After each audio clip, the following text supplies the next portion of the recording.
step back, and I think at the last couple startups I've been at, the first 30 days for me, it's like a race to make an impact in a way that isn't derailing anything that's already happening. So a couple of things that I did when I came on is, it depends on the startup, obviously, but like we were tracking so much of our stuff. Our founder, Sarah, was doing a great job of having conversations, learning about the problem space, learning about the product people wanted to see.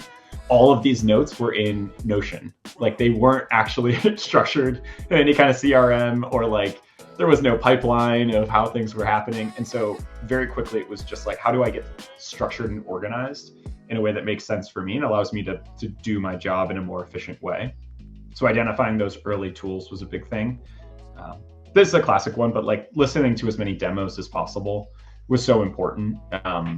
And just getting a sense for like, what are the questions? Where's pushback? How does the founder talk about the problem?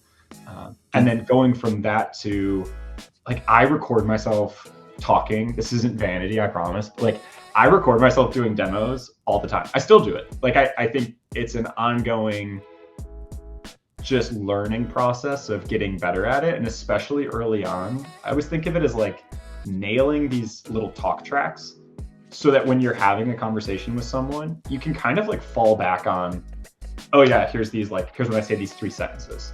And that's what this sounds like. And it gets me back into a groove, especially early when you're like, I don't know what I'm talking about as well as I will in a couple days from now or a week or 2 from now. And so getting comfortable talking about the product and those specific elements, that was really critical for me as well.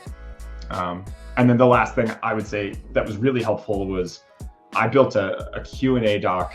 Moving into a space, especially when it's a new sort of vertical that you're not familiar with. Like I had never worked in vendor and contract management. So understanding what questions I had about the product and then what questions I could tell other people had about the product.